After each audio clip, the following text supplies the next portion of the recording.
Hi students, இந்த வீடியோவில் நம்ம பார்க்க போகிற டாபிக் என்னன்னு பார்த்தீங்கன்னா injection moulding machine.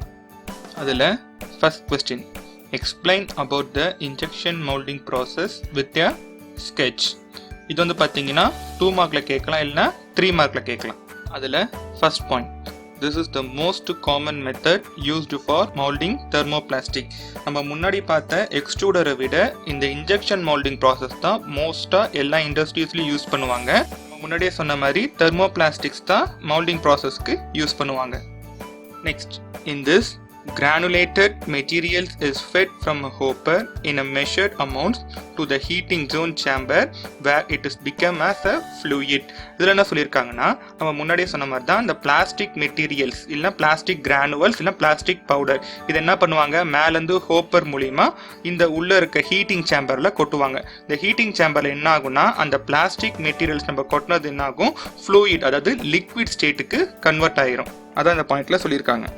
Next point, the softened plastic is then injected into the dies by means of a plunger to make desired shape.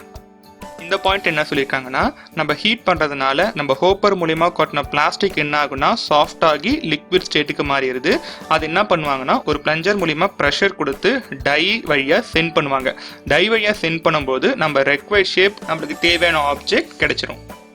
இப்போ இந்த பிக்சரை பாருங்கள், நம்மளுக்கு தெளிவாக புரியும். இந்த ஹைட்ராலிக் ப்ரெஷர் மூலிமா அந்த ரேம் வந்து ஃபார்வர்டாக மூவ் ஆகுது.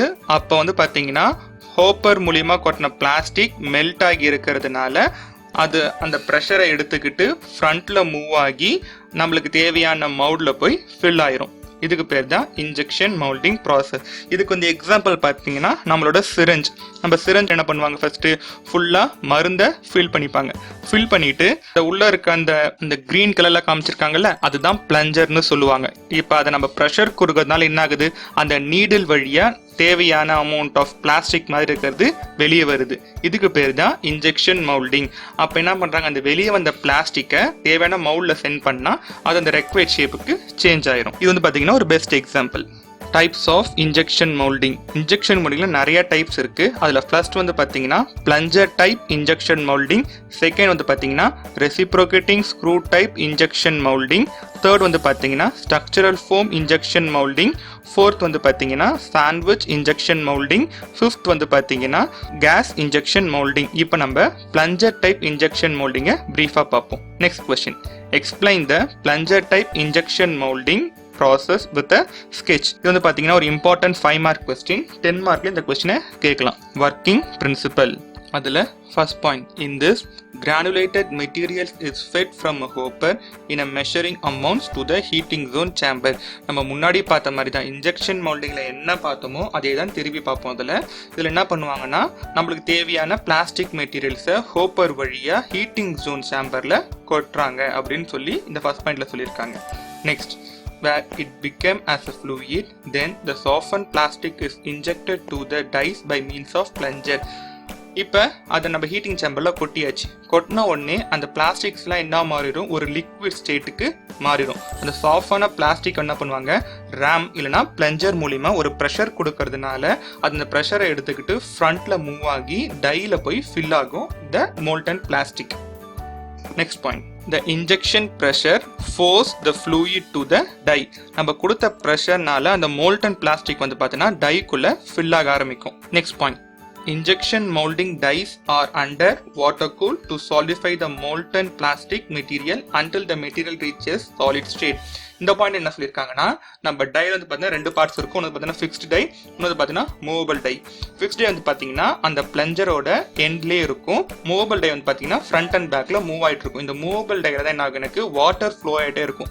எதனாலனா, இப்போ இந்த மோல்டன் பிளாஸ்டிக் ஹாட்டாக இருக்கும். இப்போ இது வந்து அந்த மவுலில் ஃபில் ஆகும் பொழுது அந்த மூவபிள் டைக்குள்ளே வாட்டர் ஃப்ளோ நடந்துகிட்டே இருக்கும். இது என்ன பண்ணுன்னா, அந்த மோல்டன் பிளாஸ்டிக்கோட ஹீட்டை ரெடியூஸ் பண்ணி சீக்கிரமாக சாலிட் ஸ்டேட்டுக்கு இதை மாத்திரும் அப்படி இந்த பாயிண்ட்டை சொல்லியிருக்காங்க. Next point, after the cooling period the dies are open and ejected the completed solidified piece.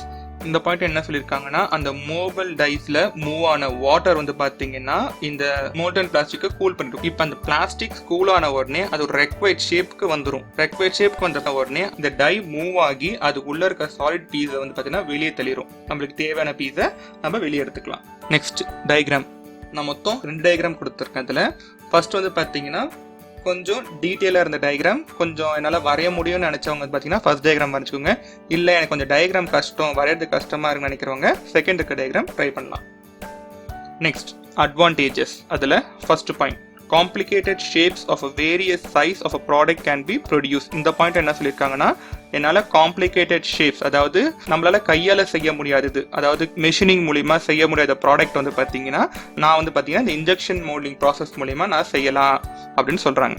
Next point, good dimensional accuracy. நம்ம எக்ஸ்ட்ரூஷனில் செஞ்ச ஆப்ஜெக்ட் வந்து பார்த்தீங்கன்னா அவ்வளவும் டைமென்ஷனல் அக்யூரசியாக இருக்காது. டைமென்ஷனல் அக்யூரசினா ஃபார் எக்ஸாம்பிள் நான் ஒரு 10 mm ஒரு ப்ராடக்ட் செய்கிறேன்னா எனக்கு 10 mm கரெக்டாக கிடைக்காது.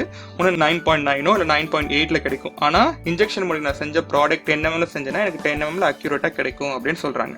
Next disadvantages, high tooling cost. இதோட இனிஷியல் காஸ்ட் வந்து பார்த்தீங்கன்னா ரொம்ப அதிகம்னு சொல்கிறாங்க. Second, suitable for mass production only. நான் முன்னாடி சொன்ன மாதிரி தான் இது வந்து பார்த்தீங்கன்னா மாஸ் ப்ரொடக்ஷன் மட்டும் தான் பண்ண முடியும். ஃபார் எக்ஸாம்பிள் ஒரு thousands of tons தான் செய்ய முடியும். ஒரு 10-15 என்னால் செஞ்சு வெளியே எடுத்துக்க முடியாது அப்படின்னு சொல்கிறாங்க. Next, high production rate. Next, applications.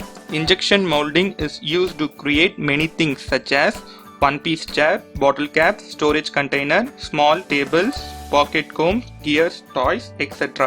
இதில் என்ன சொல்கிறாங்கன்னா, இன்ஜெக்ஷன் மவுண்டிங்கில் வந்து பார்த்தீங்கன்னா நம்ம வீட்டில் இருக்க பிளாஸ்டிக் சேரு, நம்ம பாட்டிலோட கேப்பு, நெக்ஸ்ட் வந்து பார்த்தீங்கன்னா நம்ம கண்டெய்னர், நம்ம வீட்டில் யூஸ் பண்ணுற கண்டெய்னர்ஸு, சின்ன சின்ன டேபிள்ஸு, அதுக்கப்புறம் நம்ம பேக்கெட் வச்சிருக்க சீப்பு, நம்மளுக்கு தேவையான பிளாஸ்டிக் கியர்ஸு, பொம்மைகள், இதை மாதிரி நான் நிறைய விஷயத்தை இந்த இன்ஜெக்ஷன் மோல்டிங் வச்சு நான் செய்யலாம் அப்படின்னு சொல்லியிருக்காங்க. இப்போ இந்த பிக்சரில் காமிக்கிறது தான் இன்ஜெக்ஷன் மோல்டிங் மெஷின். அவ்வளோதான் ஸ்டூடெண்ட்ஸ். இந்த வீடியோவில் நம்ம நெக்ஸ்ட் வீடியோவில் reciprocating screw type injection moulding மிஷினை பற்றி ப்ரீஃபாக பார்ப்போம். தேங்க்யூ.